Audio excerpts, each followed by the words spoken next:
cross over this crest. He will cross the line and will win the championship.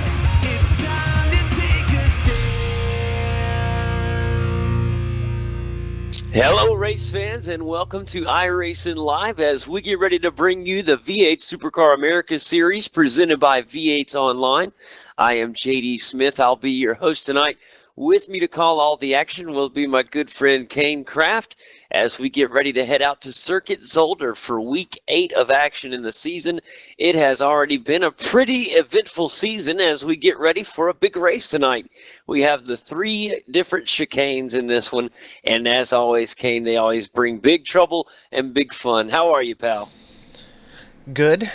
It is another Friday night here on iRacing Live, and it's the V8 Supercars America Series at Zolder, and that's a fantastic track for these cars. This car loves this track, and it's going to make for some great racing tonight.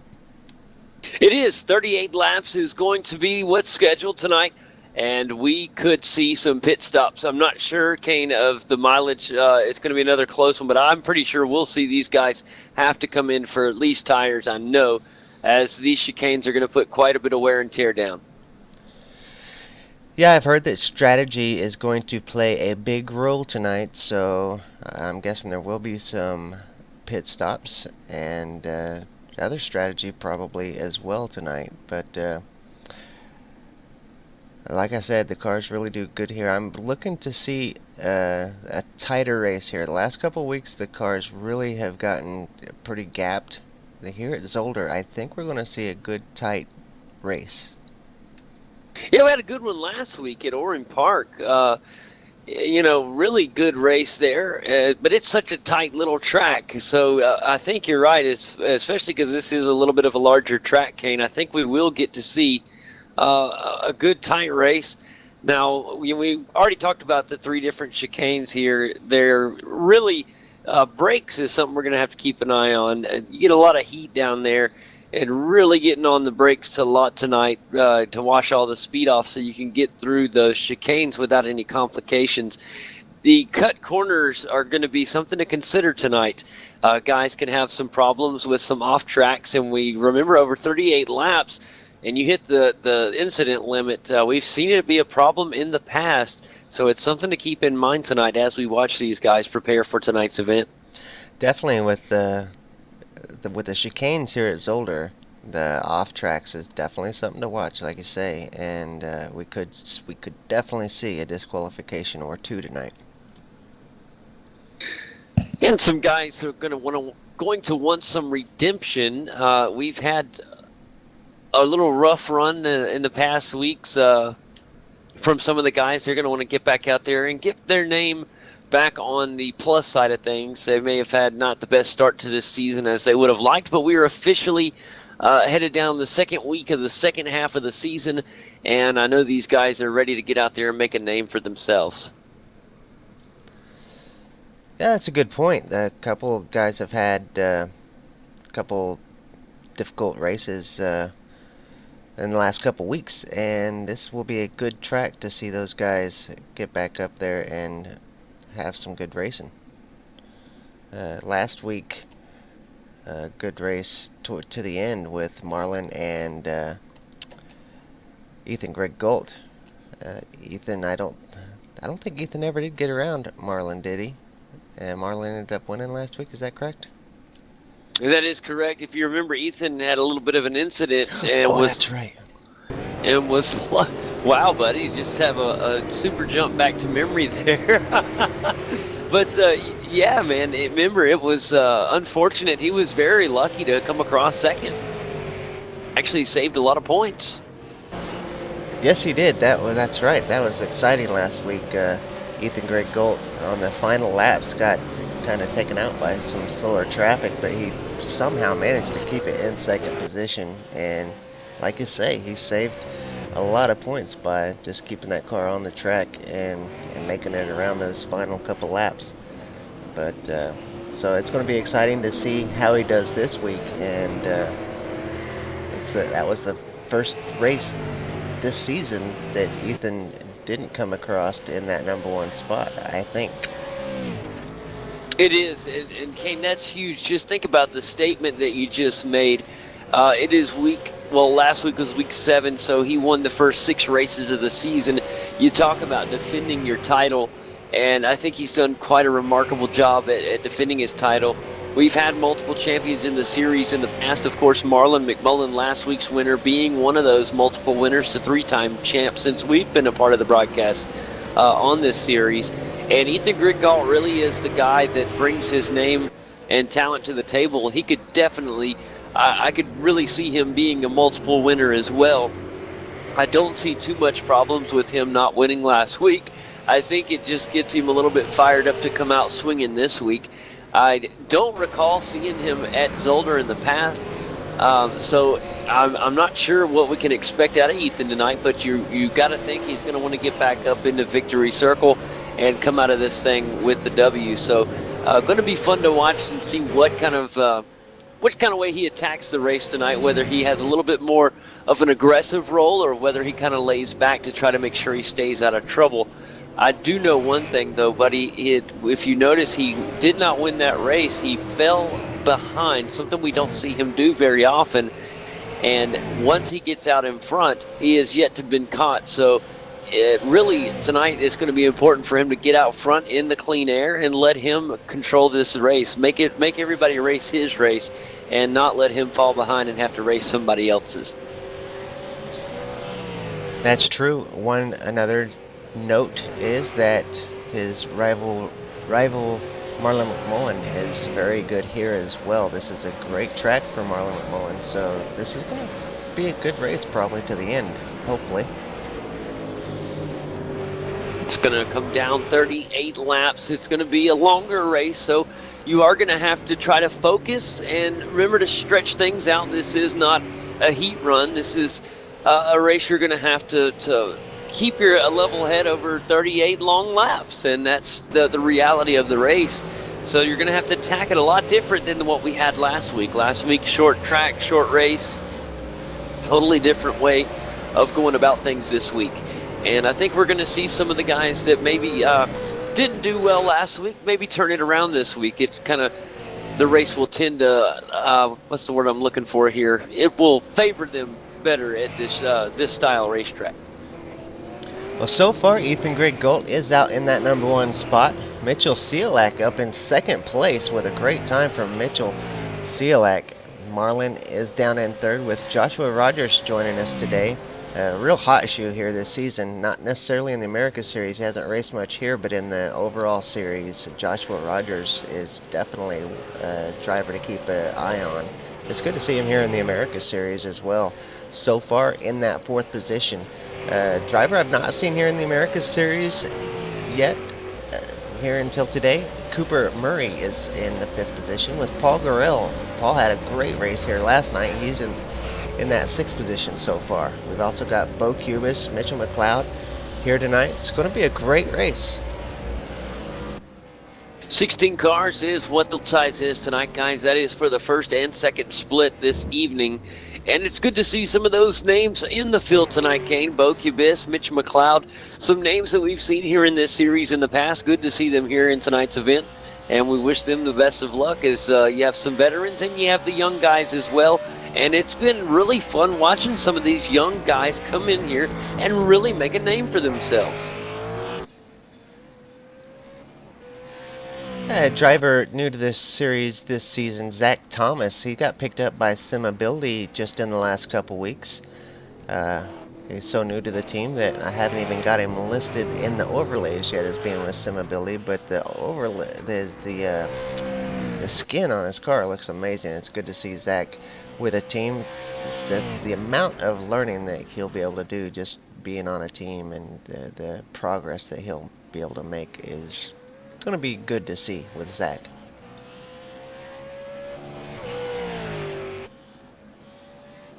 Zach is the last car out on the track, and he's just getting ready to come across the last part of the lap here. He's pulling into the pit, so we should be going to grid here before too long. Man, I hope I make it in before we do grid. I was a little late tapping to join the session Oh, I was in the middle of speaking and let time get away from me, but I think I'm about to be in any second now, bud. Yeah, I've done that so many times. Just get caught up in talking and forget to join and end up joining right at the last second. But so far it's not gridding up yet. But there is no cars left on the track, so we should, now that Zach is off the track, we should start gridding any second. As we're waiting to grid, I guess I'll just go ahead and go through the starting grid. We've got Ethan Greg Golt that will be starting from that number 1 spot. Joshua Rogers in second with a 126.27. That's quite a bit off of Ethan Greg Golt's fiery time of 126.05. So that's a fantastic pole position there from Ethan. Marlon McMullen will be rolling off from third tonight. Third place start last week did Marlon great as he was able to get right out into the front from that third place starting position. We'll see how his luck goes today. Mitchell Selak in fourth. Richard Elward, new driver for NZ Motorsports. I've got his team listed wrong there, but recently moved over to ANZ Motorsports, and that's awesome news for Richard. He'll be rolling off from 5th. Cooper Murray from 6th. Paul Gorell 7th. Bo Cubis in 8th. Mitchell McLeod 9th. Victor Tanaka in 10th. Zach Thomas from 11th. Tony Klusterman 12th. Jeremiah Morton 13th. Rory Windrum in 14th.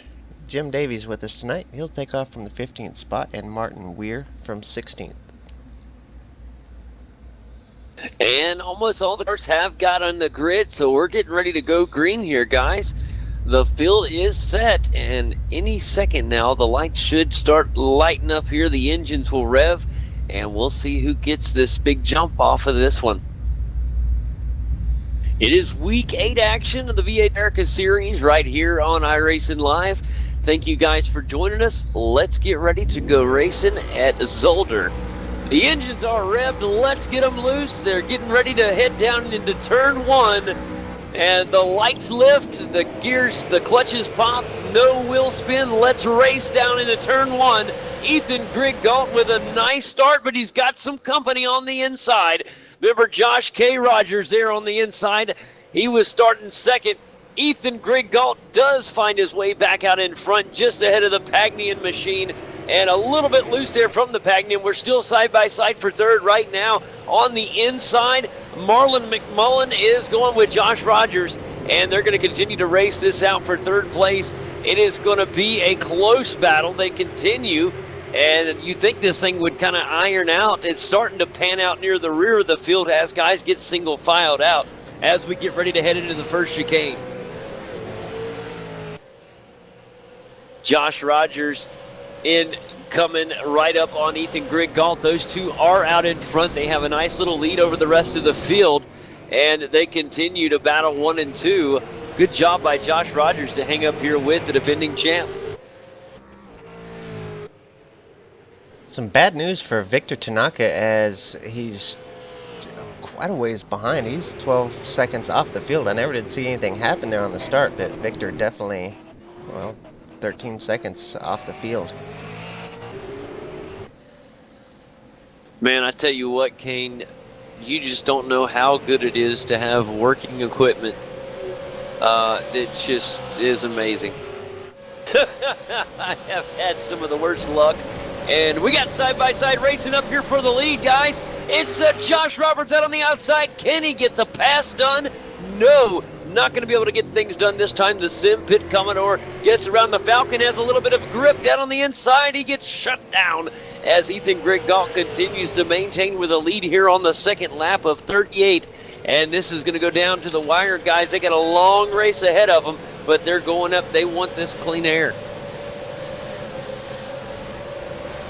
Yeah, there's been a lot of talk this season about the hot shoe of Josh Rogers. He has just been smoking fast this season. We could see Josh Rogers get up here and really give Ethan a run for his money today, and that's going to be really exciting.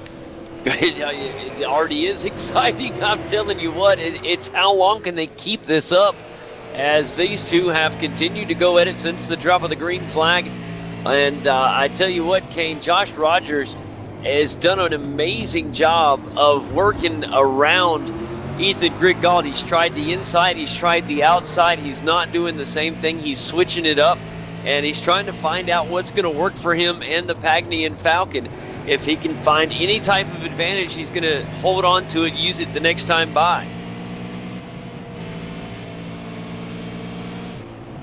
Big opportunity coming down in here into turn one. Let's watch what he does. He has really good exit speed there, but the problem is, so did Ethan Griggault. Good turn there from Ethan. A little bit wider of an entry from Josh Rogers, and both of them seem to be on the moment. But it's interesting to watch. They have a little bit different style here.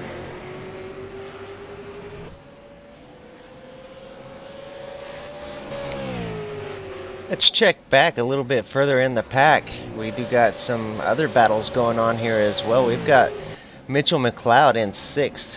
He's got Bo Cubis tracking him down, and Bo has got Paul Garrell tracking him down. And Zach Thomas is looking at the bumper of Paul Garrell. So further back in the pack, we've got a great battle going on here about the mid-pack. It's midway through lap 3 as we get ready to head over to start the 4th lap soon. It's through the 2nd chicane and down into the 3rd, and this battle for the lead continues, Kane. Josh had a good look a minute ago, just was unable to make the move. In fact, he kind of set back on it. I don't think he really tried to make it happen. Right now, I think he's going with the strategy of staying within.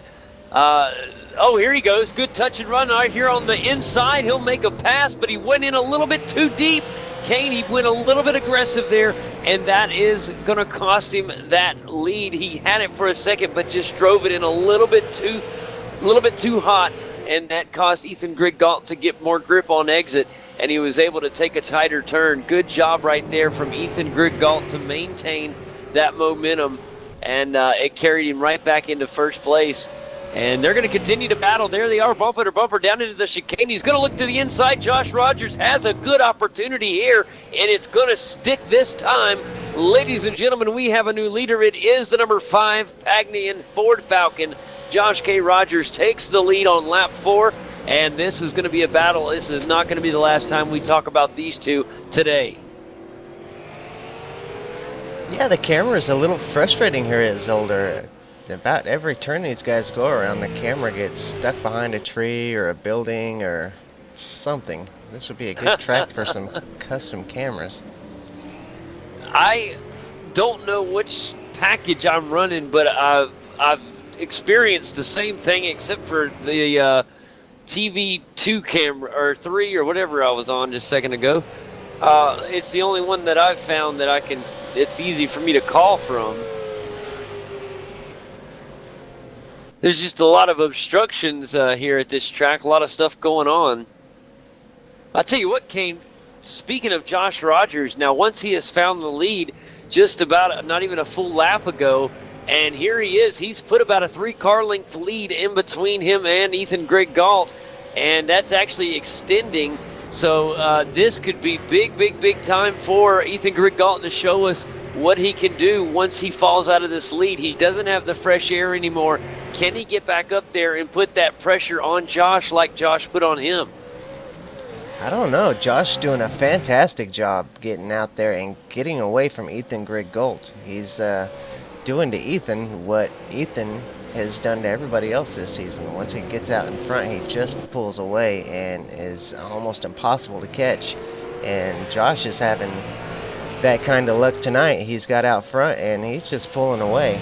But there is other battles here on the track for us to watch, as Cooper Murray, this is the very first time I've seen Cooper here in the Americas Series. He could have run here before and I just didn't see him, but for his first time here, doing a fantastic job up in 4th place. Man, Kane, I'm loving this. 3 classic names right here. Are you ready for this? Right behind Cooper Murray, you have Richard Aylward in the number 11 machine. Behind him, Mitch McLeod. That's a decent little battle. And coming up behind them in the Shell Falcon, it is Bo Kibis, another household name here in the Americas.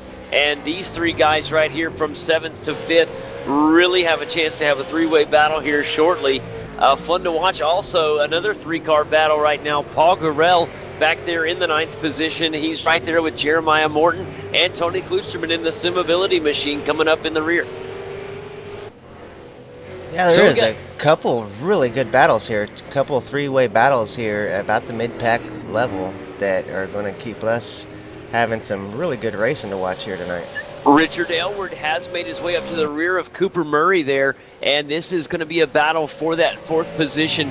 Right now, Cooper Murray in the Bottle O Ford Falcon and trying to hold off a hard-pressing Richard Aylward, and Richard's got his sights set on it right now through the chicane. Lots of exit speed there from Aylward. He's going to continue to press on, and we have a 3-car battle right here, guys, as these 3 cars have broken away from Kibis back there for momentarily. And it's only a matter of time. Aylward has got his sights set on getting around that Bottle O Falcon, and it could happen any time now.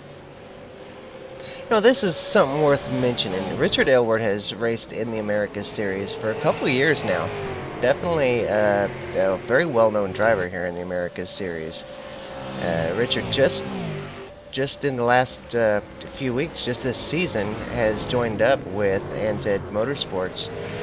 But and look how well it's doing for him. He's up in 5th place here tonight, racing hard for trying to get 4th.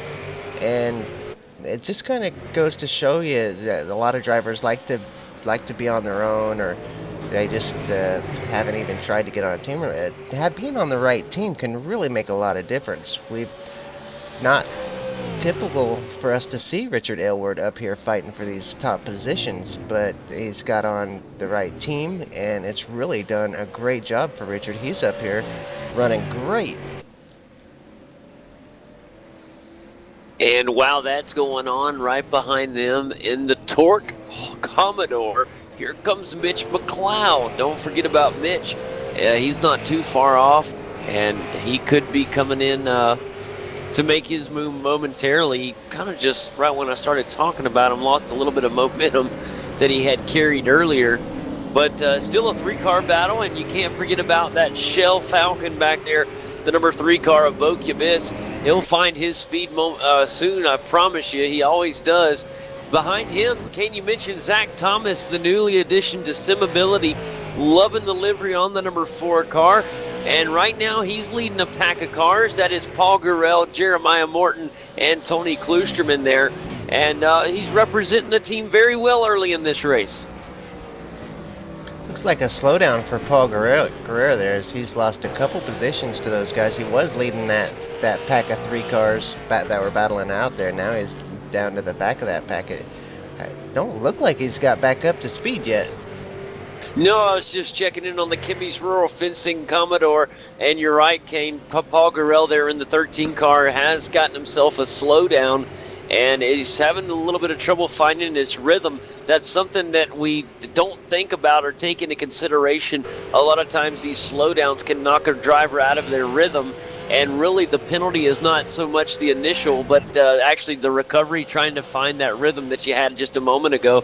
And it's very costly. It's cost Paul Garrell quite a lot. I hope he can get things back in gear and get himself back up where he needs to be. Here comes a car just looking back there in the Inner Strength Products, number 12, the old Canadian back there, Rory Windrum. He is currently in 12th position, and he started the race today in 14th, so he's moved up 2 spots, but he has a lot of open track in front of him, so he's got a lot of work to do.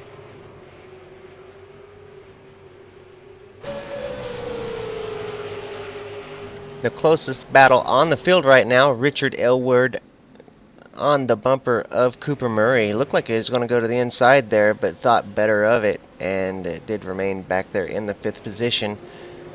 But Richard Aylward having a heck of a race here today. but he's having some serious pressure from Mitchell McLeod now back in that 6th position. Again, I got some bad news to report coming from the number 10 Simworks Holden. If you remember back, Mitchell Ciolek started the race today in the 4th position. He is currently out of the race. I'm trying to find out exactly what happened to the number 10 car, but he is out of the car, done for the day. Oh, that's a shame. He had such a good qualifying and just such a good effort to start the race off. It's a shame that something happened that put him 6 laps down now. Yeah, I just caught what happened, or what looks to be what happened. I didn't think that was enough to end his race. Oh, yeah, it is. Engine blown, Kane. Engine blown, and it had to have been a bad shift. The NZ car was coming there on that middle chicane, was downshifting, and right as he was going through some gears, you just see the smoke come out of the back and hear the bang. And so unfortunate there for Mitchell. He is done for the day with the blown engine.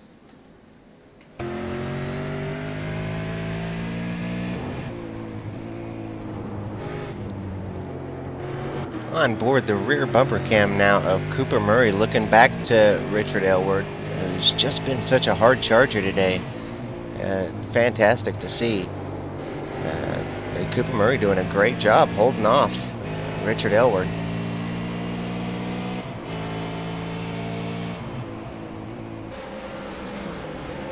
And ladies and gentlemen, once again, if you're just joining us, welcome to the V8 Supercar Americas series right here on iRacing Live, presented by V8 Online. I am JD Smith, Kane Craft with me, and for those of you that did just join us or perhaps missed the beginning, it was a big start here as Ethan Griggault started from the pole. It was a close race for the first 3 laps, but in the middle of the 3rd lap, it was Josh K. Rogers jumps out ahead, and ever since then, he has put a little bit of daylight in between him and Ethan Griggault and has maintained the lead, and that's kind of where we've been thus far. Other big news, an early race exit for Mitchell Ciolek as he was has exited the track with a blown engine early in this one. Other than that, guys, everybody else still kind of panning things out, getting a feel for the race. We have developed a nice little train of cars from Cooper Murray on back. In fact, the 4th, 5th, 6th, and 7th place cars all the way back to Bo Cubis all in contention there, and we got a nice little battle there.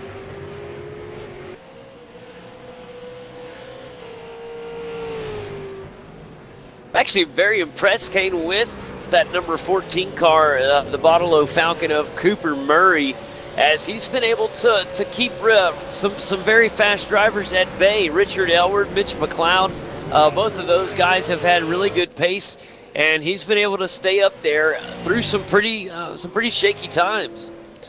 Yeah, those guys have been putting some serious pressure on him, and he's maintained and has come out ahead. He's now starting to gap just a little bit as Richard gets a little sideways there coming through the chicane, but yeah, Cooper doing a fantastic job holding those guys at bay. And I think he just found the nitrous tank. As we started talking about him, he put about 3 car lengths in between him and Aylward, and let's see if that will continue. I'm kind of curious to see kind of how the rubber lays down on the track here and see what the tire wear situation is going to be like for these guys. Look at Cooper Murray. He has really got some good pace right now. Yeah, he's definitely pulling away from those guys in the Cooper in the Bottle of Ford, pulling away from the guys who've been all over his bumper for the first part of this race. Finally starting to get some room to breathe. And check this out, in the back there in the Shell Helix Falcon, Bo Cubis has made his way up to the Torque Commodore right there with Mitch McLeod. So this is now a 3-car battle instead of with Cooper. They're back there with Bo Cubis. So this is another fun battle. Then we got another one behind them with Zach Thomas and Jeremiah Morton.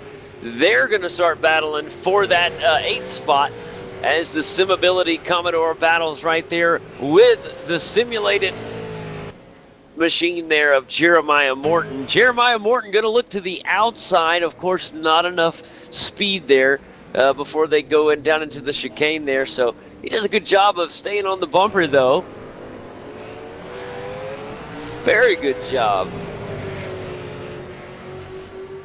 Tony Klusterman, Kane, he's got Paul Gurrell. Remember, Paul fell back a little earlier in this one. He had the slowdown penalty, and it cost him loads of track position and time. And now he is caught up to Tony Klusterman there in the Simability Holden. That's going to be a fun battle when it starts in just a moment's time.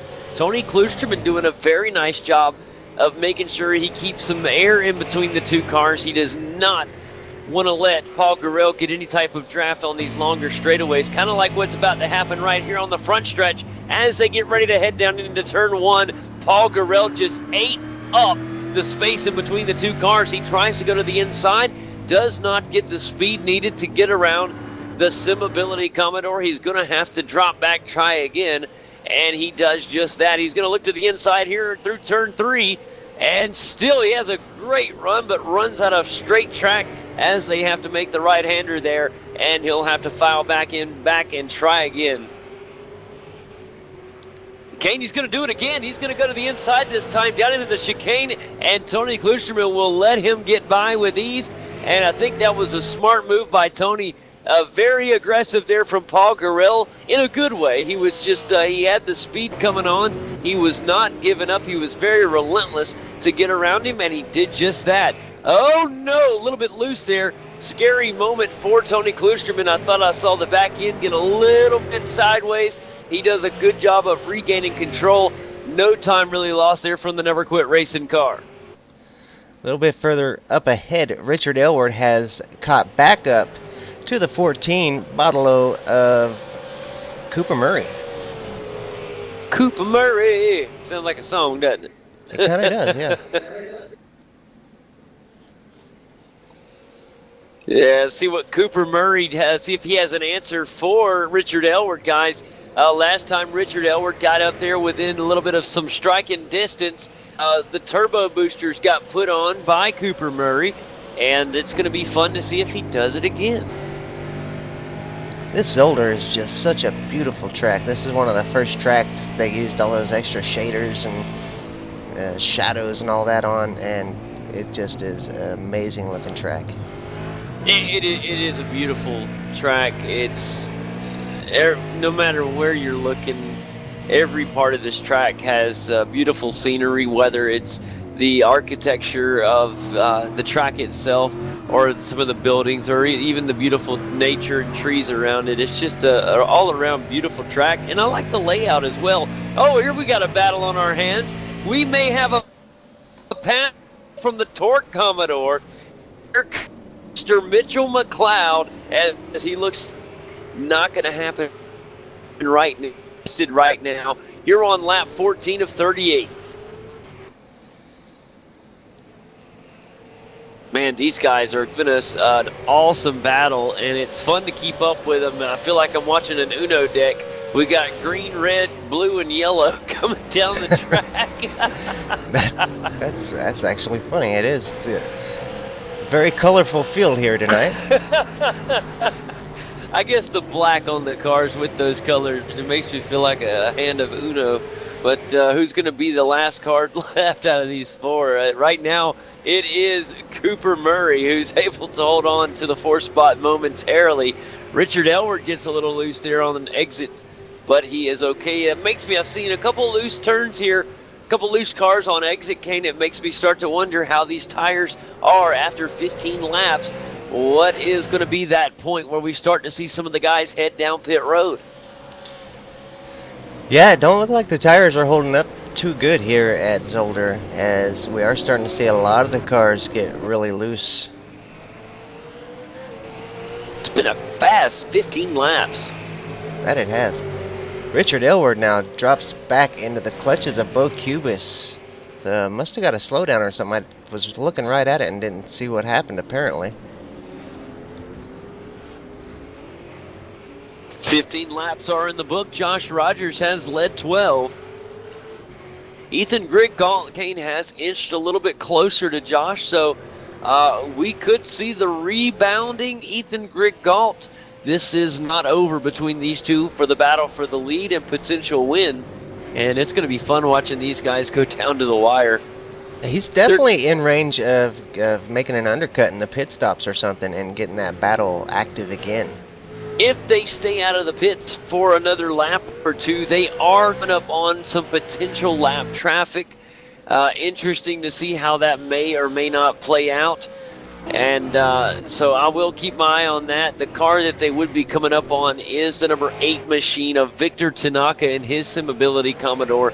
So we'll keep you guys posted. That could be just a little bit of confusion or a little bit of a slow up that could help Ethan Griggault out. So that's going to be coming up in about half a lap's time if the pace continues as it is. Well, let's take a look at the gains and losses here before these guys start going into pit stops. We got Joshua Rogers has just gained a position to get himself out in the lead, but the big gainers today, Jeremiah Morton, Mitchell McLeod. Well, Jeremiah Morton, Mitchell McLeod, and Zach Thomas are going to be your big gainers. 4 spots apiece for Mitchell McLeod and Jeremiah Morton. No, go ahead. Mitch McLeod had an awesome pass a moment ago, Kane, and Richard Elward has fallen 2 spots as he has fallen out of 5th all the way back to 7th. Yeah, I'm thinking a slowdown penalty or something caught Richard Elward out, and then off track. I seen that he went off track, which allowed Bo Cubis by, but not sure what cost him the 2 positions before that. I'm going to, while you're continuing on with the report there, buddy, I'll go back and just kind of get a look-see on what happened.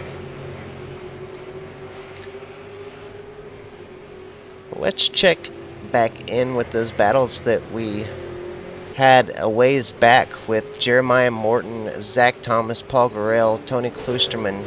These guys have got a little bit of a gap in between them now, as Zach Thomas is about 1.5 seconds off the bumper of Jeremiah Morton.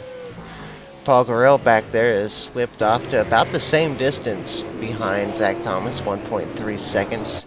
And then Tony Klusterman, he's fallen off quite a bit. He's 6 seconds off the bumper of Paul Gorell.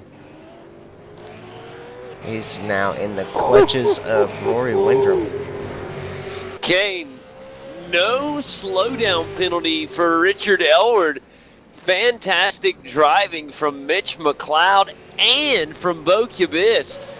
He just got passed both times by 2 incredible passes. He did go in a little bit deep on one of the exits and did get a little bit in the dirt, but he was raced hard. I think he may have held ahead of Bo Cubis had he not run off track, but definitely Mitch McLeod did a classic bump and run pass. It was textbook. He didn't get him hard at all, just a little tiny nudge, and got the back end a little loose and took it to the inside and made an exceptional pass on Richard Elward there. So just a wonderful pass there from Mitch McLeod there. We'll take a look at that pass in the post-race. Whenever we go start doing some post-race interviews, we'll go back through and watch that pass again that Mitch McLeod did there. He's going to have the opportunity to do it again as he has caught Cooper Murray, and he's going to be looking for a way around him because Bo Cubis is all over his bumper. He's going to want to get around Cooper so that he can put some space, some distance between he and the number 3 car, Bo Cubis. And just for memories for later, that pass did happen on lap 15. That was on lap 15, and we're on lap 18, Kane. Where are these pit stops? We should start to see them any moment now.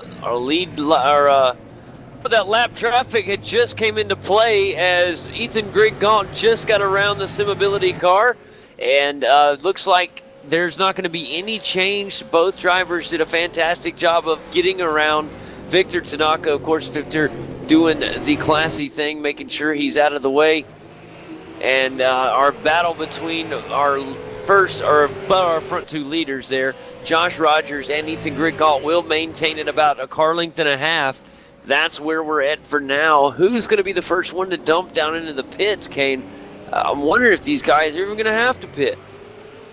I don't know, but I could tell you that Ethan Grigalt is making me eat my words, because Josh Rogers has not taken off and left Ethan in the dust. Ethan has stayed right there with him, right about the 1 second mark. I bet Ethan wished he could get up there about another 2 or 3 tenths and get in that draft a little more secure. But he's sticking right with him, right at that 1 second mark. You're right. He really is. He looked like he was going to fall back, Kane. So I can understand why you said that. It exactly what it appeared to happen. And all of a sudden, Ethan Grigalt, he fell back a little bit, but then he has run an identical pace with Josh Rogers. So they have maintained it about that car length to 2 car length distance in between the two for the last lap now. Marlon McMullen back there in third. He is over 8 seconds behind those guys. So that just shows you the pace that those guys are running up there in first and second. Third place is over 8 seconds behind. The last lap by Marlon McMullen was a monster lap. He ran a 127.1. Your leader on the last lap just ran a 127 flat, so only 1/10 off. He was actually 3/10 faster than Ethan Grigalt on his previous lap. So, Marlon's running some good pace. It's just not as consistent as the front two.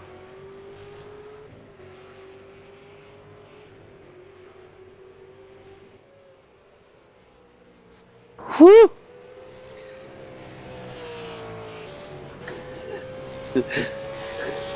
Kane, we're talking about the tires, and now I'm going to eat my words on the tires. Josh Rogers just ran a faster lap than he did on the last lap. Last lap was pretty much a 127 flat. This one a 126.7, so has dropped down 3/10 and in one lap there. I mean, I'm telling you, he's finding speed. I don't know where he's finding it, but he's able to pull it out somewhere. It definitely showed on the board, as Ethan did not run 3/10 of a faster that lap, and so now that gap is 1.5 seconds between Josh Rogers and Ethan Grigalt. So Ethan's going to have some catching up to do. But that's amazing, this deep in, 21 laps in, that Josh Rogers is able to still run down in the 126s. The tires must be holding up pretty good. Yes, he has done a marvelous job of preserving those tires and still putting great laps down. And that has something to do with setup. This has a lot to do with how he's drove the car thus far. Whew. And it's paying off nicely. Mitchell McLeod all over the bumper of Cooper Murray. Still hasn't got around him, but he's definitely trying. I want to point out a little battle back in the field, back there in the 13th position. Jim Davey is trying to hold off Martin Weir. And looking up at this, if you remember, Martin Weir started in the 16th spot. And right now, like I said, he is trying to battle up there with he's going to go right now, and he has a chance for the pass. The pass is complete as he makes it around Jim Davey there. And Martin Weir will move into the 13th spot. No, I think that's why Jim let him go so easily, is because they weren't actually competing. Yeah, he's a lap down, so Jim just let him go. That way he didn't risk any damage to his car or anything. So, yeah, Martin Weir trying to get some position back after early race incident put him a lap down. You're right, Kane. I apologize. I just saw the positions and thought that perhaps they were battling for position. Jim Davey doing a pretty good job here tonight. He's gained a couple spots from where the simulator expected him to finish, so that's going to be a positive I-rating gain for Jim Davey if things continue to go this way. Kane, Zach Thomas has fallen back a position or 3. He was running up a little bit higher not too long ago. He was up in 9th or 8th, I believe. He is now currently running in 11th. In fact, his teammate Tony Klusterman is made it around him. So Zach Thomas, the newest addition of the Simability machine or team, has fallen back to the 11th spot. Keep you guys posted on his up and downs through the remainder of this one.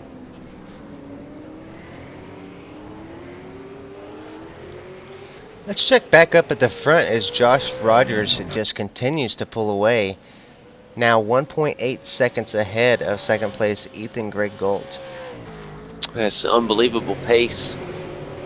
So Ethan had reeled him in and got to within that 1 second margin, and then Josh just started nailing these 126 laps and has just pulled away. He's still down in the 126s. Yeah. Of course, Ethan Greg Gold is answering with some 126s of his own. Ethan's last lap at 126.9. Which does match with Josh Rogers there. And here we are, guys, lap 23. Might as well say the start of lap 24. We have completed 23 here. And this is how we run through the 16-car field. Josh Rogers and Ethan Greg Gold are your front two. Marlon McMullen is currently third. Back in the 4th spot, it is Cooper Murray in the Bottle Ford Falcon. And right now he has his hands full with the 5th place driver, the Torque Commodore of Mitchell McLeod. He is being followed by the Shell Helix Falcon of Bo Kibis in 6th. 7th is Richard Elward in the SimWorks Commodore. Behind him it's Jeremiah Morton in the Simulated Motorsports Simulations Commodore. Paul Garrell in 9th place in the Kimmy's Rural Fencing Commodore. Tony Klusterman is in 10th in the Simability Holden. Back in the 11th spot, another Simability Commodore. It's Zach Thomas. Rory Windrum running 12th in the Inner Strength Products Commodore. Jim Davey back in the 13th position in the SP Tools Mobile 1 Commodore.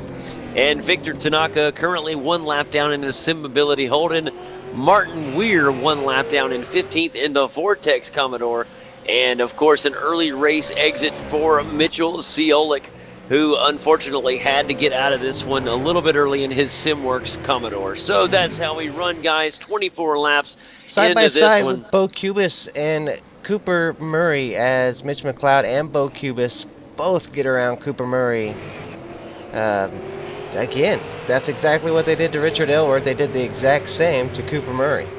They're both doing it, and it's almost like a monkey see, monkey do. A little bit of a rebound, try and attempt from the Bottle Falcon of Cooper Murray. Not enough. In fact, a little bit loose there on the back end as he tries to get the rebound.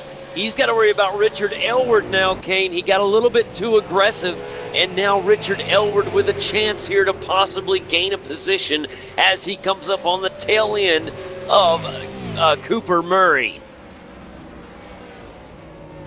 Mitch McLeod and Bo Kibis could give us a show here any time now.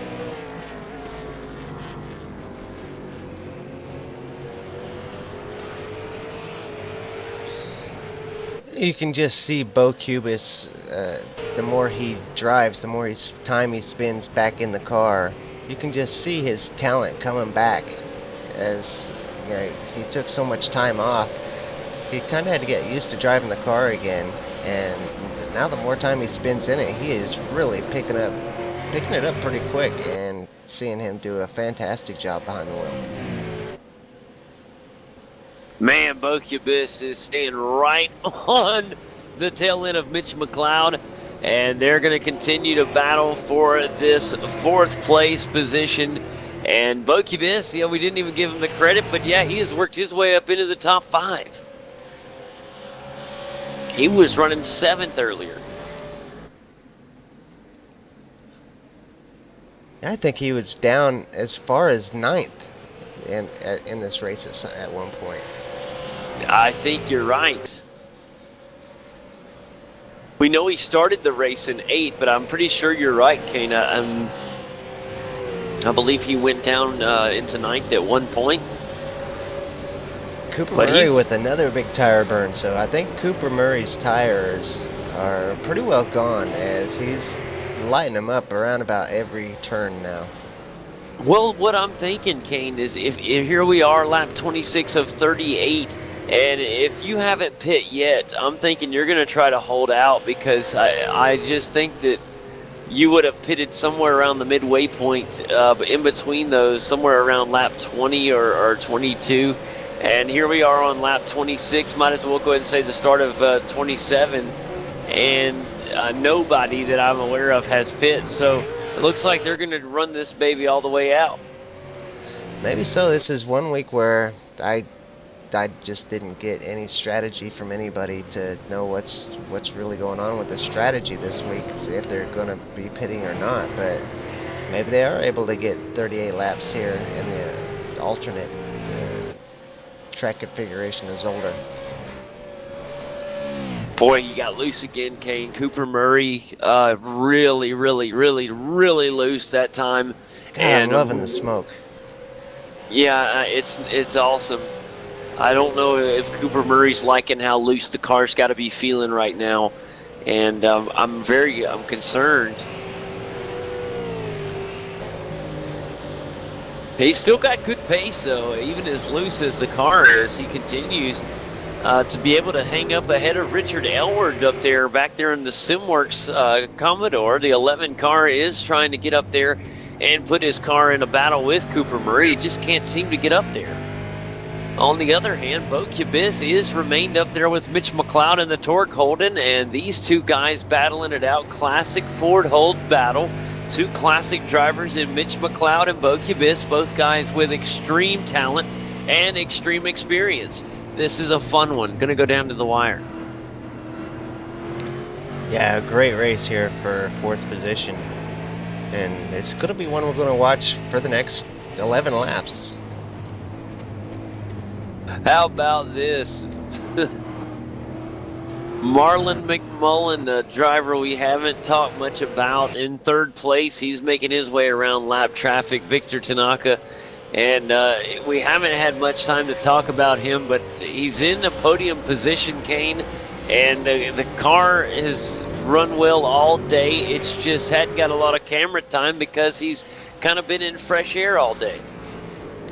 Yeah, just a little bit off pace of what the 1st and 2nd place cars are. He's a full second. He's running a full second off the pace of those other guys, and that's what's got him about 11 seconds down right now.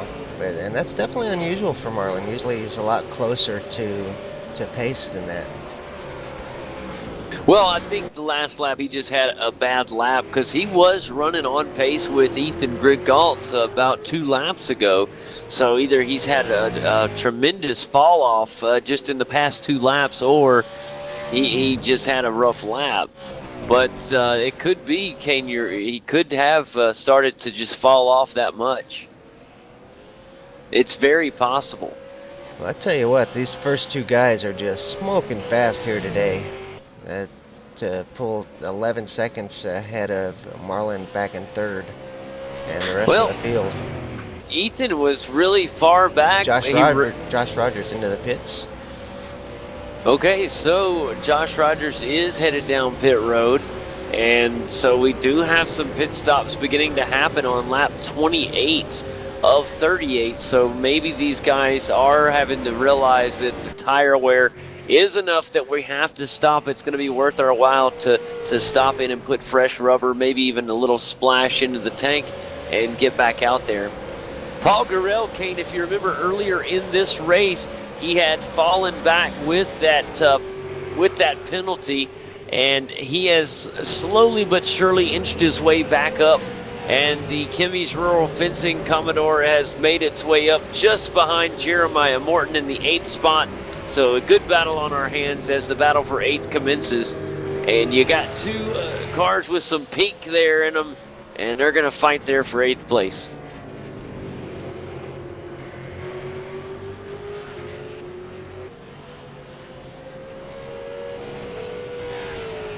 Got some smoke out there on the track. I think somebody just got a little bit wide on exit there, more sand and smoke. Josh Rogers out on the track, and he is right behind Bo Kubice, about 4 car lengths back.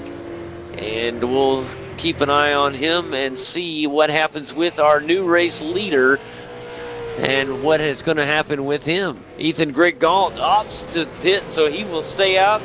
And Kane, I don't know, can he stay out the rest and try to finish on those old tires? Or I mean, I think fuel's going to be the problem. I think the tires seem like they're holding up pretty good for those first two guys, but I think fuel's going to be their issue. Yeah, it's crazy. I tell you what, Ethan Greg Galt. Did Ethan pit? We missed it. No, he's not pit. He just okay. His times have slowed off a full second from his fastest laps. So if Josh Rogers goes and gets fresh tires and could come out and turn 126.5s and gain a second a lap. Got to run down on the inside. Bo Cubis finally decides to try a move on Mitch McLeod. He does not make it happen, but we got an excellent battle on our hands, and this is all happening right in front of Josh Rogers. So outstanding racing going on. Josh Rogers, of course, with more pace, fresh tires. He's going to try to make a pass in a very dangerous spot, Kane, through the chicane on the inside. Oh no, you couldn't have fit a piece of paper in between those two cars. How did Josh Rogers make that happen? Okubis had to get on the brakes a little bit to make sure he skinned there of the Pagny and Falcon, and very dangerous pass from Josh Rogers. However, Josh knows how important time is right now with the battle with Ethan Greg Galt. Yeah, I tell you what, Ethan Greg Galt couldn't have got any better luck on Josh's re-entry to the track. That pretty much kept Josh from having any gains that lap, from having the new tires. Although Josh did, even being stuck in traffic, turned a 126.8. My mind is blown. I still can't believe Josh Rogers got in between Mitch McLeod and Bo Cubis there, Kane. There was not enough room to fit a piece of paper in between him and the Shell Helix Falcon of Bo Cubis, man. Bo saved the race right there for 3 cars. Wow. I'm getting word that Ethan is going to probably try to make this entire distance. Just like you say, he's that's why Josh was able to pull away from him a little bit there, is he's trying to save some fuel so he can try to make the entire distance. See, now I don't feel like a dummy. I was wondering if maybe he would, if he could try it. And we'll see if it happens, guys. It's going to be one of those fun things on the very last lap. We'll be watching and seeing if Ethan Greg Galt has enough go juice left in the Sim Pit Commodore, or if it's going to putter out there. It's always a scary moment on the final lap when you're doing a fuel save.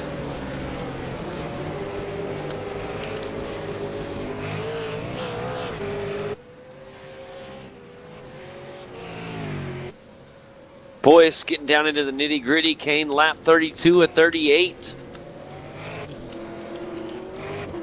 And it's tighter than you would ever imagine looking on here right now. We have Ethan Greg Galt, who has a nice size lead, but old tires and could possibly run out of fuel. You got fresh tires on the insanely fast car of Josh Rogers, and Josh Rogers running 126.5s, which is just incredibly fast. And he has got his sights set on the top step here in Victory Lane. He is going to do everything he can to get his Ford up there. And it's just an incredible race on hand. Side-by-side racing right now. Bo Cubis trying to get around Mitch McLeod. He will do so on the entrance to the second chicane.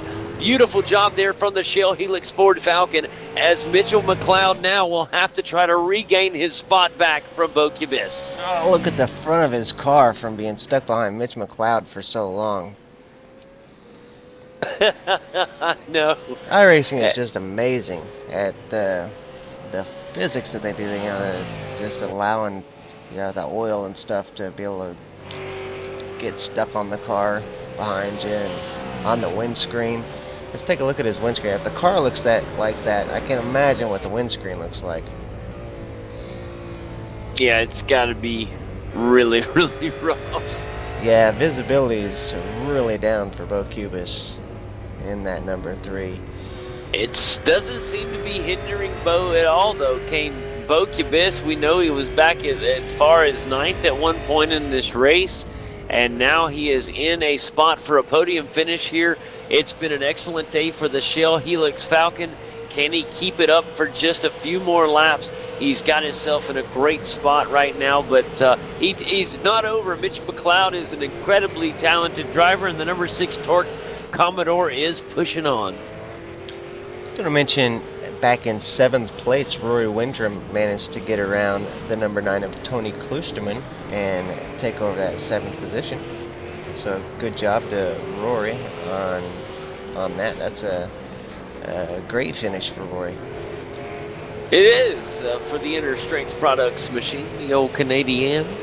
Right now, concerned, Jeremiah Morton is right in front of Ethan Griggault here. And Ethan Griggault, of course, trying to save fuel and save any type of tires he can. Is this going to hurt him, Kane, trying to push to get around? And he does it on the straightaway here and makes it look easy, so I don't think that hurt him very much. I don't think so either. I think, if anything, he'll want to use those guys. He's got, let's see how much he's got. He's got over 30 seconds back to Josh Rogers, so he does have some time with 5 laps to go. Josh is gaining just about a second and a half each lap, so he's got plenty of time. He might use some of these guys for some drafting just to save a little bit more fuel. Yeah, Ethan Griggault right now looks to be in the better position, but that could all change with the simple. Yeah, we can't see his fuel. Gas gauge. Yeah. That's right. Yeah, I mean, you know, right now he looks like he's made the genius call, and if it sticks, he sure has. Because I tell you what, Josh has been so fast, Kane, and that's not a take away from Ethan, because Ethan is ungodly. I mean, he's just a super human out there, and both of these guys are running incredible laps. And it's you mentioned in pre-race it was going to come down to strategy, and that's exactly what we have in front of us, and it's going to unfold in just a few laps' time. In fact, here we are on lap 35 of 38. Guys, don't go anywhere. We thank you for being here with us live on iRacing Live, and we're going to finish this thing up right here as we watch the race for the win between Ethan Griggault and Josh Roberts right here, guys. Don't go away. You know what I'm thinking is amazing is that for most of the drivers here today, they could go either way. They could either do, pick to do a pit stop and go flat out the entire race, or fuel save and go a little bit slower throughout the entire race and do some fuel saving. Cost them about a second a lap for most of the race, and end up in about in that same area again, because we see with Josh Rogers who chose to do a pit stop that put him out in front. Go with this. You know where I'm going to go with this. Go ahead and go there. This is how I think this is how all our races should be. I think that they should all come down to strategy, all come down to more than just a heat race or a strict a strictly endurance or strictly short run. I love the fact that we have to make those decisions, and we have to take gambles and risks. That's what makes racing so amazingly fun, and it's an incredible design. Whoever picked the distance and for this race, they've done it just right to where we have these decisions have to be made. And it's something that we typically see a lot of in the NASCAR series, and love to see it here in the V8 Supercar America series, because it happens in the real V8 series. Those guys have to make these decisions all the time, and I know it's another thing to worry about as a driver, so of course they're not going to like it quite as much. But when you're talking about from a broadcast point of view, It is wonderful. It is, and I love to see strategy races, but I'm glad that we don't have them all the time because I also like to see just flat out. Oh, big trouble! It is big trouble for the SP Tools machine, Jim Davey. He is down into the wall, and he did a good job. It could have been a lot worse. Big trouble, though, for Jim Davey and the SP Tools machine. Could have been quite possibly a tiny bit of contact. Oh, it was quite a little bit of contact. And from the Simability machine up there, Victor Tanaka, and unfortunately for Jim, got put down into the wall late in this one. I'll tell you what, Jim Davey has horrible luck with Victor Tanaka. It seems like every time Jim Davey runs in the America Series, his race is getting destroyed by Victor Tanaka. Oh, guys, here it is. Lap 37 of 38. The next time by, the white flag will be waving. And what is going to happen, guys? Will we see Ethan Griggault make it to the end to take the checkered flag in the win? Or will it be out of gas time for the Sim Pit Commodore? It's going to happen on the next lap, guys. We are only a half a lap's time away from the white flag waving here at Zolder in Week 8 of the V8 Supercar America Series. Don't go anywhere. In fact, Ethan Griggault really having some lap traffic here. Tony Glusterman, he gets around no problem. Next up in front of him, it is the Bottle O Falcon of Cooper Murray. And it's all coming down to this final lap here at Zolder. What was the right call? Was it the early pit stop? Was it staying out and conserving? It's all going to happen here. The white flag waves now as we head down into turn 1. Watch Ethan Griggault, guys. Let's find out what's going to happen. Man, all race long we were talking about how good Cooper Murray was doing and how fast he was and just what a great job he was doing today. He's about to get lapped by Ethan Griggault. That's how unbelievably fast Ethan and Josh were today. Incredibly fast. But here's the thing, is it's not over yet. It's still got another half a lap to make it around. I think he's going to make it, Kane, but you never know. And right now, you know Ethan Griggault sitting in there trying to do everything in his power not to burn that gas. He doesn't know how low he really is. Now, Cooper Murray did choose to take a pit stop, so that is worth noting that Cooper has pit. Josh Rogers pit, Cooper pit, Jeremiah Morton, Paul Gorell, and Zach Thomas.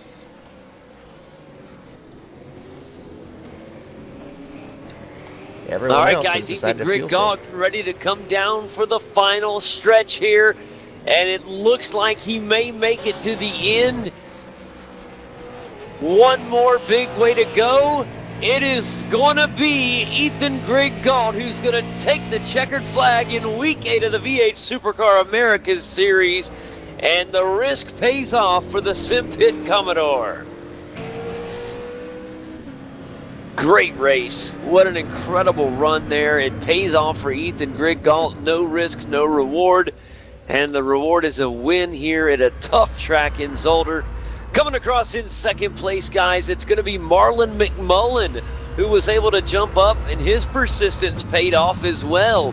The Vortex machine comes across in the second spot, and of course, the fastest car of the day, which was Josh Rogers. He's going to come across on the final step as the Pagnian Falcon will step on the third spot of the podium, as he is our final podium driver of the race. He did take that pit stop, and that is what ultimately cost him the win, but you never know until you get out here and do it, Kane, what the right call is. So he took a risk too, and unfortunately for him, it cost him the win, but still an incredible performance from Josh Rogers to come across in third.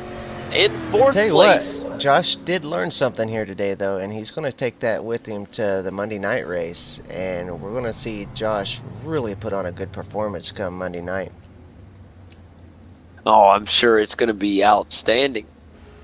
In fourth place, Bo Kibis, who just missed out on a podium. Incredible race from Bo. He'll come across in third. Richard Elward will come across in fifth place tonight. The number 11 car did a remarkable job today. And the SimWorks Commodore comes across in fifth. Sixth goes to Mitch McLeod. Of course, Mitch McLeod in the Torque Commodore. Beautiful run from him today as well. Seventh will go to Rory Windrum in the Inner Strength Products Commodore. What a run from Rory Windrum. He started 14th today and finished seventh. Great job for him. Cooper Murray finishes in the 8th spot in the Bottle O Falcon. Tony Klusterman in the Simability Commodore in 9th. 10th goes to Jeremiah Morton. Paul Garrell in the 11th. 12th goes to Victor Tanaka. 13th goes to Zach Thomas. Jim Davey, unfortunate incident at the end of the race for him. He'll finish in the 13th spot. In the 14th spot. Martin Weir in the Vortex Commodore finishes in 15th. And rounding out the 16-car field, of course, Mitchell Ciolek, who had an early race exit. That's how the 16 cars ended up here, Kane. An incredible race indeed here at Zolder. I was what's the word I'm looking for? I was very impressed with this track this time around. I never had a bad race at Zolder that I can remember, but this one just kind of steps above the rest. I really like the way this one panned out for us. Yeah, Zolder seems to be a great track for these cars, and it always just seems to have some great racing here. And every season that this track is part of the schedule, it's one that I'm always looking forward to.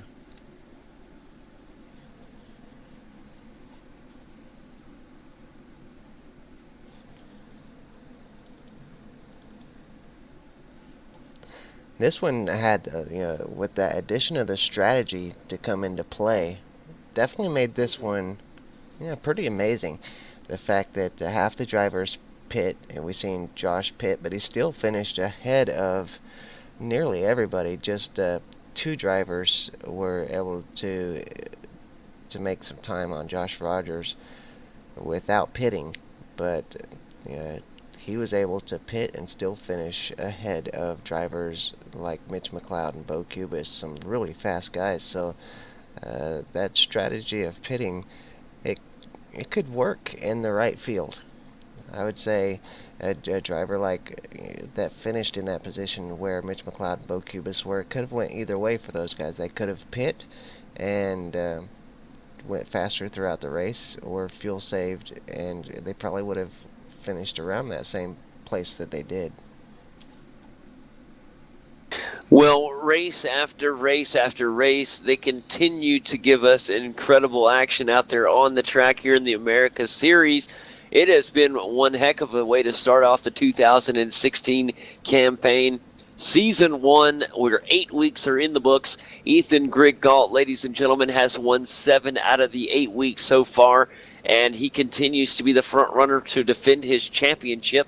And it's all going to continue in 1 week's time as we get ready for Week 9 action. We're going to have some driver interviews here in just a moment. As you guys, we want to welcome you, of course, to the post-race show right here on iRacing Live. Kane, we just got through watching that incredible race, and now it's time to get ready for a few driver interviews. In just a moment, we'll bring in Ethan Griggault, have a word with him on his incredible victory. But before we do, one more time, let's just talk about kind of how the season has gone here in 2016 thus far, and your thoughts on what we've seen through 8 weeks. Well, it's been kind of a slow season, to be honest, taking off up to this point. The season's kind of taken off slow, the first half, but now that we've got to the halfway point and beyond, it's really picked up. The last couple weeks has really been exciting. Last week and this week especially have really brought a lot of excitement to the season, and I think it's only going to even get better from here. I think you're right. Of course, with the holidays and everything, the way that the season started, I really didn't get a good chance to catch the first 3 weeks of this season, which is unlike ourselves, we normally don't miss hardly anything, but it's just, there's the way that the holidays fell and everything. So it does have that feeling of a little bit slower than your typical season, but over the course of the last 2 to 3 weeks, it really has started to take off, and I'm really starting to grab some momentum as we get ready to head into week 9, and of course 10, 11, and 12. And the final fourth of the season is coming your way, guys, and it starts next week. You're not going to want to miss that. It's going to be quite another one. Can't promise the world, but I can promise it's going to be fun. These things have been so entertaining lately that I don't even want to, there's no way I'd miss it even if I was broadcasting. So you guys got to make sure you come back. I do want to thank personally all the viewers that have come by and checked us out, especially our viewers that have been with us for quite a while. We really appreciate your continued support. And to the new viewers, we hope and pray that you guys will like and enjoy what you guys are seeing. We are happy as can be to have you here. Without you guys, your support, there'd be no point for a broadcast. So this is why we're here, is for you.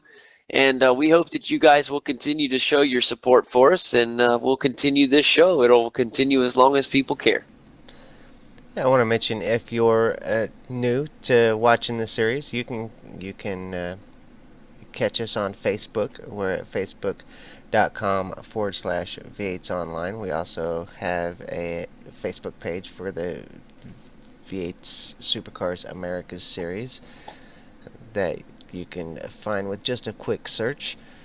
You can also subscribe to the YouTube channel, and that is youtube.com/V8s Online. And talking about week 9, Kane, we are going to be heading off to Italy there for Monza next week, 22 laps, and we're going to be getting some high-speed racing next week, so not going to want to miss that. Let's get ready to bring in our winner. To bring in Ethan Griggault. Ethan, welcome to the post-race show. Congratulations on the win. How are you tonight, buddy? I'm doing awesome after that race. Thanks for that, A lot better than last week as far as coming in here for an interview. Let's talk about the pace, first of all. Incredible speed tonight. How did the car feel early in this one? Yeah, the car actually felt great. I referred back to a set that we were using last year, and even though the bounce is pretty bad, it feels like it has a lot of grip, and it's good fun to drive around here. Actually, it's one of my favorite tracks. It's definitely showed out there. The car looked great. You looked great. Let's talk about the obvious thing. What caused a big part of the win tonight was the strategy and the choice to stay out of the pits. What caused you to make that call? Is that a pre-race decision, or did you kind of make it on the fly based off of others? Yeah, it was a pre-race decision. I only jumped on this morning, probably an hour before the race, and do some fuel calculations, only to find out that we're only about 5 litres shy of finishing, depending on the weather. So, went into that race pretty much not knowing what to expect at all. Quite nervous, actually. Pushed for probably the first 4 laps, and I saw Rogers was just completely behind me the entire time. So I kind of just let him pass, and I fuel saved from there on. And I was watching Rogers in front, and I couldn't see any flames on the overrun going into the braking zone, so I knew he wasn't fuel saving at all. So I just sat in his draft and got pulled along. And it paid off tremendously with a race win, buddy. Congratulations. That was truly a fun race. I was telling Kane and the rest of the guys watching the broadcast, it is my kind of race when it comes down to a race strategy like this. This is what racing is all about to me. It's so much more than just who has the fastest car.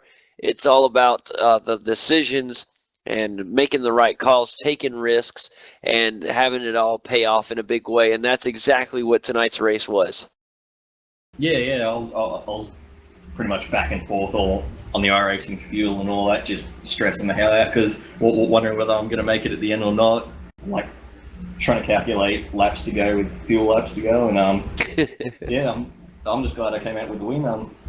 It's unfortunate it's a fuel saver here actually, since it is one of my favorite tracks and it's an absolute blast to drive flat out. But yeah, to come away with a win like that. It's awesome. It is, buddy. Congratulations. We look 1 week ahead. First of all, we just finished week 8. Ethan, you have won 7 out of these 8 races, and we head to Monza next week. Is it going to be 8 wins out of 9 races next week? I like Monza. Yeah, hopefully it's an absolutely awesome track there. It produces great racing because of the draft, and everyone just stays close packed. So yeah, looking forward to it. Fantastic, buddy. Well, thank you so much, as always, for coming and having a chat with us, Ethan. Congratulations on a very impressive victory tonight. That was more impressive to me than just having a straight-out blowout win. That right there took a lot of skill. It took some brain work and some calculations, and it also took some guts. So congratulations on the big win tonight. Thanks for that, boys. Have a good one. Absolutely, brother. That is Ethan Grigalt, guys, driver of the SimPit Commodore, and a great win tonight. Let's talk to the guy that gave him a good battle for the majority of the race. Let's bring in Josh Rogers. Josh, welcome to the post-race show. How are you tonight, bud? Yeah, good. Thanks, boys. How you guys going? Man, doing fantastic. Just got through having a talk with Ethan Grigalt, talking about you guys out front tonight. It really was you guys out front and ahead of the rest. And the car that you were running tonight looked like it was running on grease lightning or moonshine or some kind of top fuel. Extremely fast pace. Yeah, that was probably mainly down to the fact that I'd put fresh tyres on in the end because I had absolutely no idea it was a fuel saver race. So I guess that's what being underprepared does to you. Well, it was kind of a call. You weren't the only one. There was actually about a little over half the field, I think, or just under half the field did pit. So it was kind of a split decision on the race. And just this time it happened to go in the favor of people that did stay and save. So, it could have went either way. But when you were out there, you were running flat out and had tremendous pace. The car had to have felt good. Yeah, it actually felt amazing considering I was a little bit on the fence about it during practice during this morning. But in the race it felt bloody fantastic, to be perfectly honest. Not 100% sure what the weather was, but it felt really good. It did everything I wanted it to, and couldn't have faulted it. Well, let's take one look ahead to next week to Monza.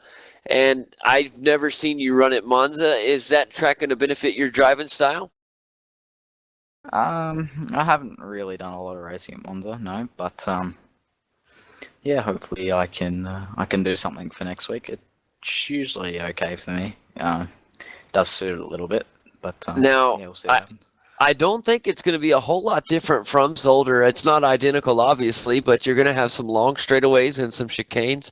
I think obviously it's an extremely fast track. A lot of relying off the draft as much as you can. So hopefully it'll be another one that kind of benefits the way you drive, and we hope for a good result, Josh. Yeah, thanks, guys. Absolutely. We enjoyed having you here on the broadcast in the top split, and we wish you the best of luck. No problem. Good job on the broadcast too, guys, once again. Thanks a lot. We appreciate that. And that, ladies and gentlemen, that is Josh Rogers. Fantastic performance from him tonight, as he just took the pit stop way instead of the fuel-saving way. And be fun to see how he does next week. Him and Ethan, sure they'll be ready to go at it again. Let's bring in the driver that came in second place tonight, Marlon McMullen. Marlon, welcome to the post-race show. How are you tonight, sir? Yeah, not too bad about yourself. Man, we're doing good. Let's have a little chat about your race tonight. Kind of a little story of hanging out there, fuel saving a little bit, and coming across in second. Tell us about it. Yeah, I knew from yesterday that was going to be pretty much the plan of attack for the day, and I was pretty confident this morning. I hope Ethan didn't know about it himself, and there you go. It was one of those races today. Just sat there pretty bored really, and tried to hit the marks. Had a really good consistent run, but yeah, I just can't believe Ethan completely walloped me today. So yeah, good on him. Well, it paid off. You were back in third for the majority of the race. Didn't have a lot of traffic around you as far as for position, but held on tight and kept focused, and it ended up paying off and getting you a podium finish, man, which will help out tremendously in the points. Yeah, no, it was pretty much going to be pretty much the end of the day today. Trying to get a podium, but I was hoping to go for that win today. I'm just a little bit, I'm completely baffled at the moment. But anyway, you live to fight another day, and got some really good tracks coming up ahead of the season. I love Virginia. You know how much I love Virginia and Montreal. So yeah, bring on the rest of the season. Yeah, looking forward to it. We look forward to seeing you next week at Monza, man. And thank you, as always, for coming by and having a chat with us. We wish you the best of luck next week, buddy. Cheers, thanks for that, guys. Absolutely. That is Marlon McMullen, guys, and as he come across in second place tonight. All right, guys, let's get ready for our next driver. We'll bring in Victor Tanaka next. I think he's ready. If not, we'll see. Victor, welcome to the post-race show. How are you tonight? Hello guys, how you doing? Doing great. Welcome to the post-race show. Let's have a little chat about your run tonight. Victor, how was your car tonight? The car was good, just my luck. The luck was really bad. Yeah, luck's something we can't, that's the one thing we can't control out there on the ice. I mean, on the ice, on the track. I was sitting here, what am I thinking of? It's winter time over here in the States. But anyways, let's talk about your race. You know, what was your strategy going into the race? A lot of the drivers, we've had kind of a split decision whether they stayed out or did a little fuel saving. Well, me and Tony, we were studying all the options, and it seemed like stopping would cost us 50 seconds, which is, more than a second per lap. So I really think that saving fuel is the best option today, and that's what I did. That's what I tried to do the whole race. Nice. So did you like your decision? Well, it would have worked out great if I didn't mess it up on the beginning, but yeah. It is always tough trying to when you have to make those decisions, because it's always easier in hindsight. That's the part of that really gets everybody is, of course, once it's already happened and you can see, it's easy to go back on. But anyways, it was still a pretty good run, Victor. And let's take a look a week ahead at Monza. What can we expect from you and your team next week? Well, Monza's one of my favorite tracks. I always have good pace there for some reason, but yeah, hopefully me, Tony, and Zach can do better there, and maybe be a little bit more ahead in the field. Well, of course, we'll be wishing you the best of luck as we get ready to head out to Monza, and it's always good to talk to you, man. I wish you the best of luck next week. Kane, you got anything for Victor? I don't think so. Well, yeah, let's talk about the incident with Jim Davey. You guys, it seemed like you guys have the worst luck, just the two of you guys, with coming together. I didn't get to see a good on what happened, and not necessarily looking to place blame, but some horrible luck the two of you guys got. Seems like you guys are always coming together. Yeah, for some reason or another, we always find our way into each other's path. But I mean, on the incident, no, I was driving straight, and that's all I'm gonna say about it, really. And that's fine, yeah. Turn, so yeah. And that's fine. I mean, there's what's the word I'm looking for?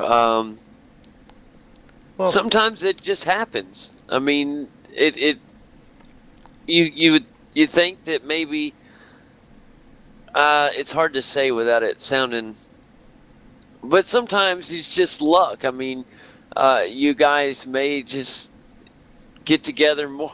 How do I say this without it? I don't want it to sound bad, but well, they're about the same pace. They're about at the same place in their their career, I guess. They're about the same level, and so they race with each other a lot. You know, they're by each other more than other cars, and so just statistically, it matches up to where they can have incidents more than anybody else.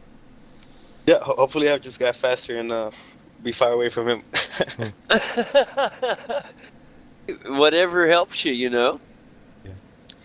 All right, guys. Thank you for the broadcast and everything. You guys are always awesome. And, yeah. See you guys next week. Thanks, Victor. Absolutely. Thanks a lot, Victor. That is Victor Tanaka, ladies and gentlemen. And as always, it is awesome talking with him. Kane, let's bring in Rory Windrum next. Or, yeah, we'll bring in Rory. Rory, welcome to the post-race show. How are you, sir? Pretty good, JD, and you? Man, doing wonderful. Just got through watching an incredible an incredible race that had some good battles in it. Let's talk about your run tonight and how everything felt to what you felt about it.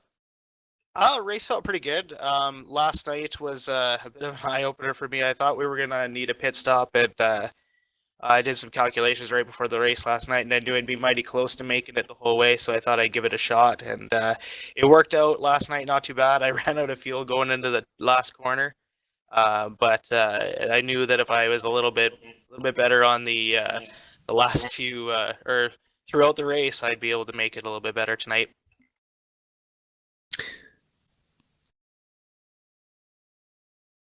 Yeah, can you hear me? Yeah, I can hear you now. Okay, sorry, I was having a little lockup problem with my push to talk there. But anyways, I couldn't hear quite all what you were saying. I had a brief mess up there.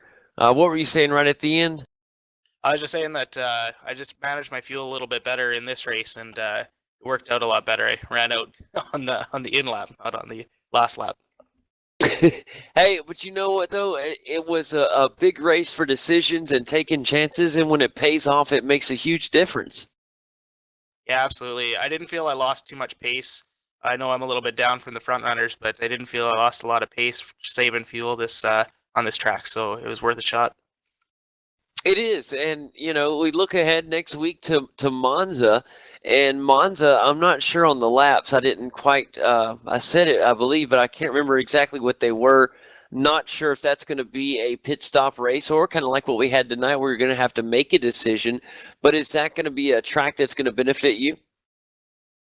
Yeah, last season I really liked Monza. I feel that like tracks with big sweepers I like. I can just kind of find my groove and go. So I'm a little bit closer in pace to a lot of the faster guys on those tracks.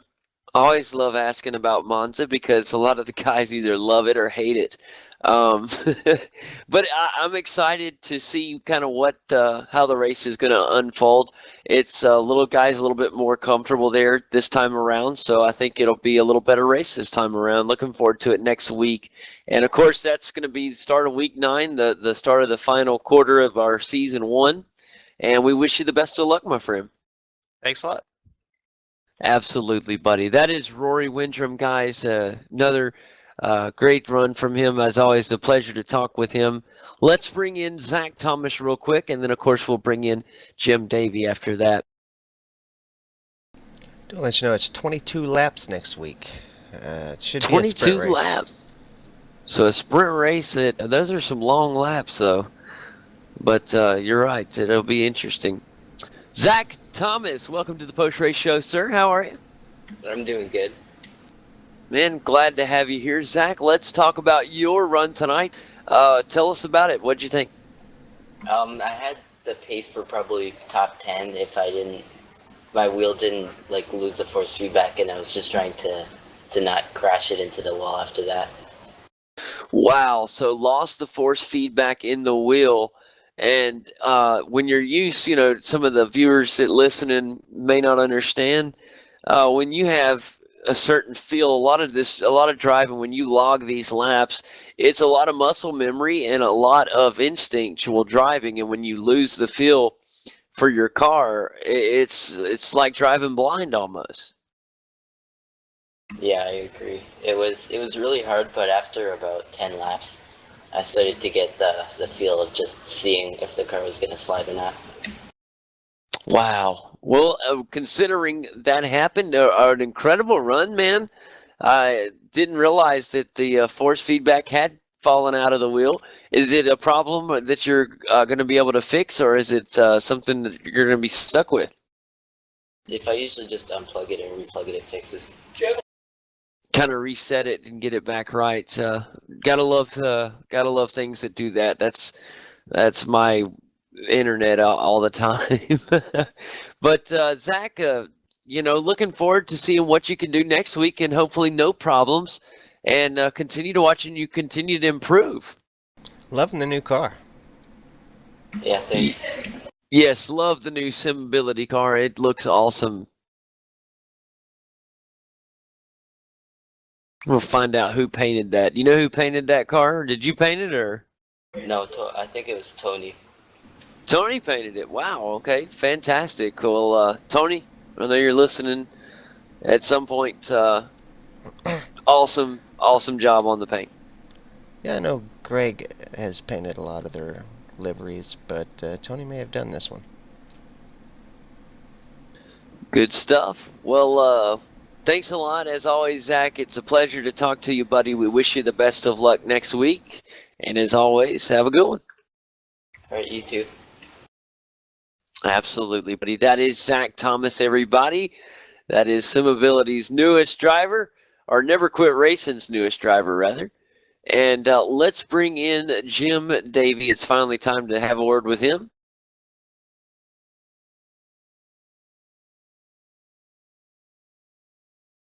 Jim, welcome to the post-race show. How are you, sir? See if I can wake Jim up. No, I'm Jim. here. Sorry. Okay, he's I was listening to the broadcast. I was like, wait, what am I doing? How are you, buddy? There's like a 5-second delay. I was like, I'm so confused. I was too, but happy to have you here. Jim, I feel like it's been too long since I've talked to you, heard your voice, watched your race, and we got to see it all tonight. Yeah, about 10 weeks since I ran a V8 car. Yes, and how did it feel getting back in it on the broadcast? Same as when I left. Not any different updates. Nothing feels any different. Same typical results. I mean, I know somebody else is in this room, so I can't name names because iRacing won't let me. Well, do what you do, but I mean, did you have fun? You know, it was up until about lap 35, and then somebody just seems to apparently forget what iRacing's rules are about passing, and does it every single time, but it's never their fault. And of course, their teammates always come to their defense, saying, "Oh, it wasn't his fault. It wasn't his fault." And it's just the same thing over and over again, and it gets old. So that's actually a reason I stepped away for about 2.5 months, and I'm glad to see nothing's changed. Well, you got, I hope that you decide to stay with it and don't let one race get you down, buddy. Hang in there. And let's talk about your race up to that point, then what the car felt like up until then. Well, it felt good. I talked to Marlon before the race, and he was said, "Hey, look, just make it fuel saving, and you can make it to the end." Because I'd seen a few posts on the forums about being about 3 laps short on fuel if you push. So once I got lapped by Marlon, I knew I was definitely good because I was like right on the edge of not having enough fuel. And once I got lapped, I said, "Well, I'm at least a lap to the good." So I started pushing then, and there was a lap car ahead of me that I had let through, and I never actually communicated to him that I wanted to get back through. So it took a little bit of time for me to get past him, and by that point, a couple guys behind me had caught up, and then I messed up the first chicane a little bit. So I took a defensive line coming into the second chicane, and there was some contact with another person, and it just went downhill from there. But other than that, it was fine, sitting there just running laps, relaxing, having fun with it. I did not realize that it was a fuel saver race. I thought for sure that we were going to have pit stops going into it. I didn't talk to anybody pre-race about any strategies or what was supposed to happen. and I was just assuming that it was a pit stop race. Well, then I started watching, and I said, "Well, hey, I think that Ethan is going to try to make it to the end." And then I realized that it was a fuel saver race, that we had almost half the field that did decide to pit. So it felt good knowing that I wasn't the only one that thought that. Yeah, I mean it's three laps or something like that. I think is what I saw in the forums. It was actually a pretty big order to ask to save, but it's doable. It can be a little boring. I see Kane's having fun with the replay at the moment. You know, hold on, that messed me up bad, dude. I've got to find the formula for what these cars can, the fuel. I've got to find out the formula so that I know what's going on better than my guesstimations. Well, normally if it's within about 3 laps of running out, you can stretch it out. 5 laps is a pretty tall order. I mean, it can be done, but yeah, you're having fun with this, aren't you, Kane? Yeah, it's 3 to 5 laps is about as far as you can stretch it out, I think, from what a normal full run of fuel is. And what I'm saying is, what is a typical run of fuel? I don't know. It depends on each track. Each track's so much longer than other tracks. That's the formula I want to find out, is the distance to the max capacity of the fuel tank. I'd say most drivers know about how many kilometers, most of the time. Because America we use miles. Yes, but in America we use miles. That's why I can't figure any of this out. I don't use kilometers. I don't use liters. We use miles. We use gallons. And it's no offense to my wonderful Australian friends, but because we are the only country in the world that uses these course we miles. are. Oh, because we're the best. I'm sure that's what they think too. They're like, they're weird. They don't, but it's hard for me to convert it because not only do I have to figure out what it is, then I have to convert it to gallons and miles. So it is a little bit of a tall order for me. So I usually just end up asking some of the drivers because they've been testing it out all week. And but I'd love to figure it out on my own. It's just I can't get the proper formula. Yeah, it's one of those things where you need to run a few laps at each track. What our biggest problem is the guy that used to always tell us every week got his own broadcast and he don't shoot us the details anymore. That's right. He's the man, so we'll have to go ask him. I'm sure he'll still share with us. He would. I'm sure he would. Look at this. Rory Windrum is the man. Rory, I'm going to take you up on your offer. Rory just said that he would love to send his fuel info before each broadcast. That would be wonderful. So we're going to commend Rory. Thank you so much, Mr. Rory Windrum, for your fuel donations. That's awesome. I'll even convert it for you guys. Oh my gosh, that if you do that, man, I don't know what I'll do. That's awesome. What do you guys use up there in Canada? Are you guys using kilometers too? Yeah, we're metric too. Yep. So we really are the only. There's one other country. I can't Mexico, tell you what maybe? it is. Nope, it's someone you wouldn't even suspect. It's some weird little country. Wow. That uses miles and feet and all that. And I'm not kidding. I'm going to bring Brenton down in here and the rest of these guys if they want to join our conversation. Anyways, I'm done. I was actually doing American Truck Simulator. Just came out the other day, and Mike Bunyan got me hooked on it. Yeah, I was just telling JD about it just before the broadcast. Is it that good though? Is it fun? It's simple. It's annoyingly addictive. Do want to take just a second here to tell the viewers that may not be familiar with the V8 Supercars America series and our post-race show. We tend to have an extended. Yeah, we tend to have an extended post-race show here in the V8 Supercars America series. We get to run in our mouths. We do. It's we'll have conversations rather than just post-race interviews, conversations about all kinds of things. We kind of polled everybody and asked, what they prefer, if they prefer us to have these longer extended post-race shows, or if they prefer us to just keep it short and sweet.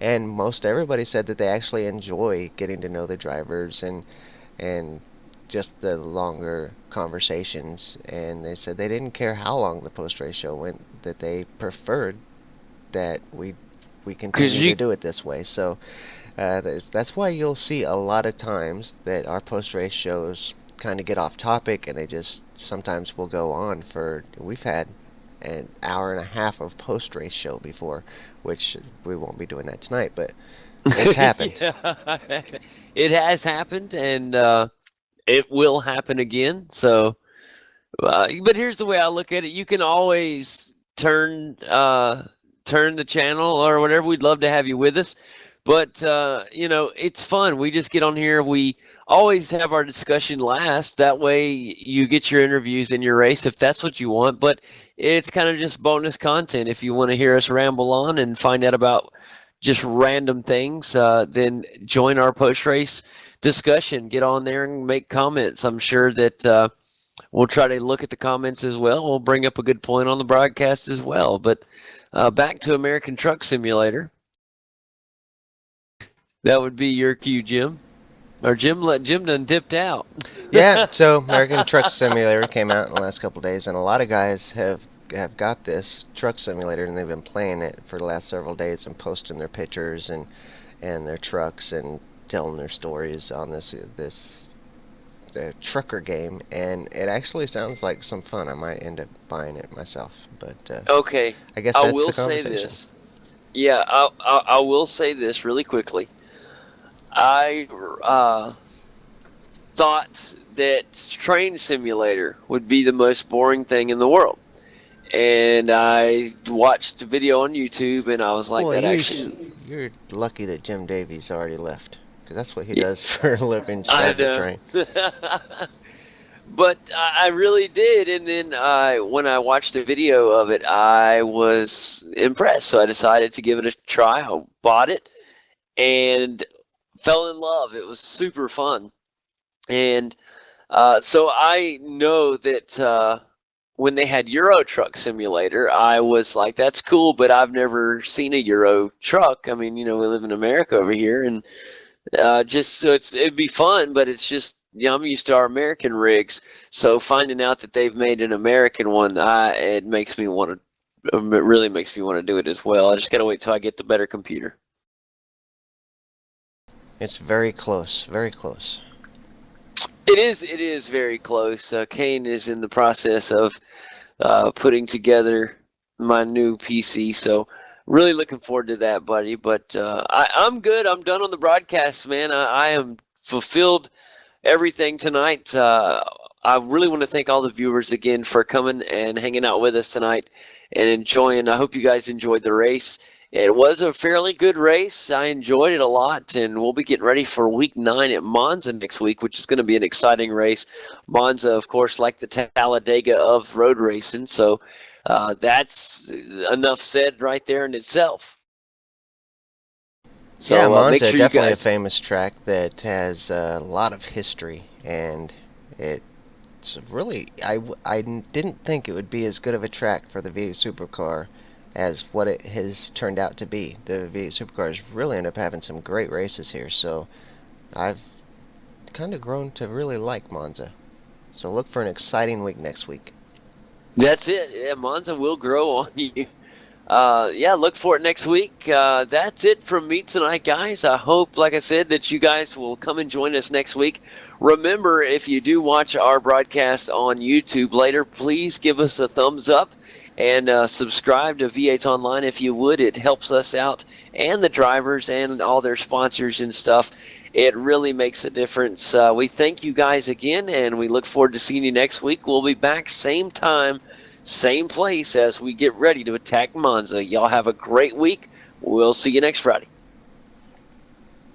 And don't forget that this coming February 17th, we've got the Daytona 500 coming up, so it's almost time for some circle track racing. That is right. It's also almost time for some All Jacked Up radio show. And we will be getting that information out very soon, so be on the lookout for that as well. We'll talk about it more next week. That's it from me, buddy. Y'all have a great night.